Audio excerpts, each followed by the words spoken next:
journalistes congolais étaient invités à l'école du savoir, ici au gymnase jumelé du complexe omnisport de Martyrs.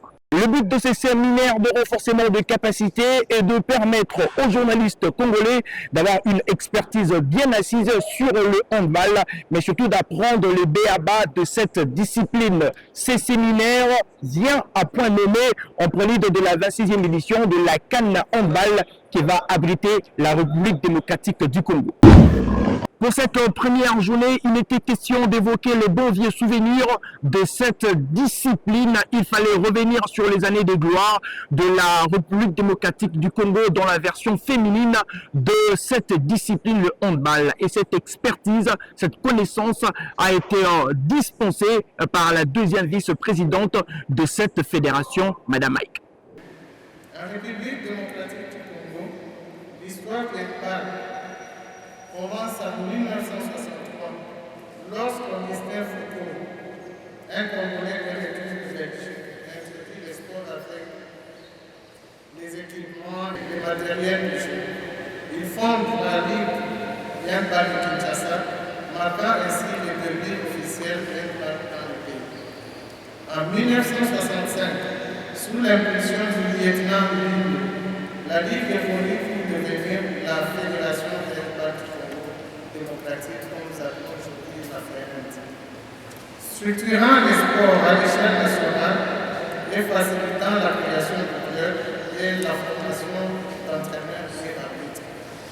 En 1970, la fédération se porte d'une dimension internationale en régional la Fédération internationale handball IHF, un acte qui ouvre les portes aux compétitions internationales pour les équipes.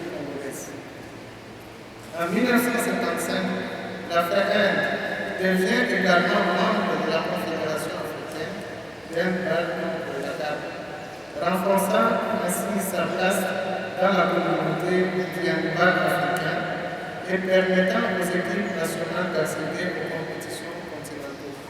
Comment parler du handball sans évoquer le règlement et les lois de jeu? Sur ce point, il était question de mettre les fondements et c'est ce qu'a rappelé le secrétaire général adjoint de la fédération qui a parlé vraiment en profondeur de règlement et loi de jeu de cette discipline. Marcher 3 secondes, ça fait partie de la marge d'erreur des arbitres. C'est les estimations. J'ai fait longtemps en tant qu'arbitre. Au fil des années, ça commence à devenir automatique. On apprécie.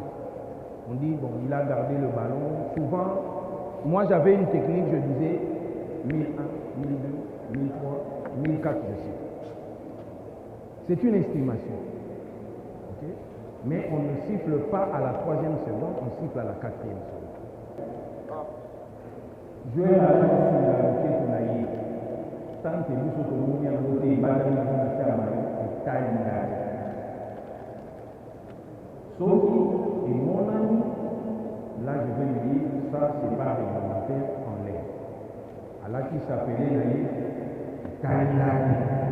Sauf qu'il n'a rien à c'est ça, c'est pas réglementaire en l'air. Ok?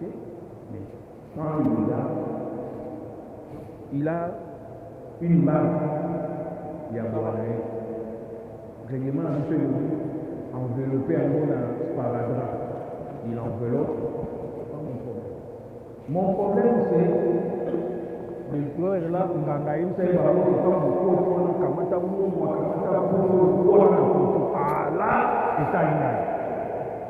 prends un carton rouge, le fautif là prend un carton rouge.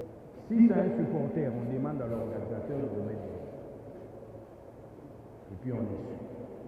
Patron de la Fédération de handball du Congo, le président Amos Mbayo Kitenge a brillé par sa présence, de quoi crédibiliser un peu plus ces séminaires. Et merci d'avoir répondu à ce séminaire. En prévision de la 26e CAN de handball dames senior que nous allons organiser du 27 novembre au 7 décembre prochain, nous avons estimé nous avions estimé que la presse doit se jeter dans l'eau en s'imprégnant des fondamentaux du handball, ce qui est très important en prévision de cette grande fête de la balle aux 7 mètres. Voilà pourquoi pendant ces 2 jours, c'est lundi 11 et le mardi 12 novembre, vous puissiez suivre un séminaire de remise à niveau.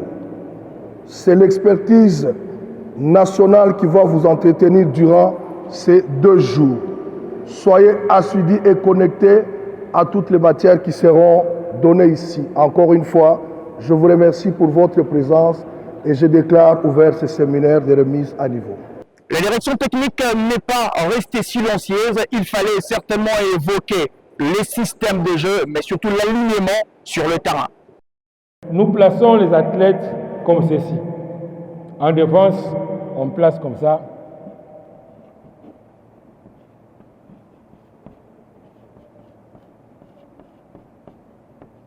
Donc nous devons avoir ici 5 athlètes et ici celui que nous appelons le chasseur pour dissuader un peu l'adversaire. Alors quand je dis qu'il faut faire l'extérieur-intérieur, c'est-à-dire quoi? Vous faites comme si vous allez comme ceci et puis vous pénétrez par ici. Dès que l'autre vient pour essayer de couvrir l'espace ici, vous donnez à votre coéquipier qui sera là. Pardon, je n'ai pas mis l'attaque, ça c'est l'attaque. Les attaquants, nous mettons en triangle comme ça. Alors, nous exploitons plus les espaces pour partir vers le gardien. Donc, nous faisons ceci, l'extérieur et puis l'intérieur. Dès que celui-ci vient pour couvrir, vous donnez à votre coéquipier qui sera obligé de faire cette distance ici. Ici, c'est seulement le placement que j'ai mis, mais il arrive là, lui aussi fait la même chose. Il fait l'extérieur-intérieur. Ce symbole que je fais ici, ça s'appelle le déplacement d'un joueur. Comme ça c'est le joueur qui se déplace. Et ceci, c'est en pointillé comme ça, c'est la passe. Quand vous verrez ça, c'est la passe. Par exemple, ici, dès que celui-ci fait l'extérieur-intérieur, il donne la passe à celui-ci, qui vient trouver ici et faire la même chose, ainsi de suite. Merci de nous avoir suivis. Continuez à nous suivre dans nos différentes plateformes digitales pour ne rien rater sur toutes les informations liées à la CAN Handball qui va abriter la République démocratique du Congo. On se retrouve très incessamment.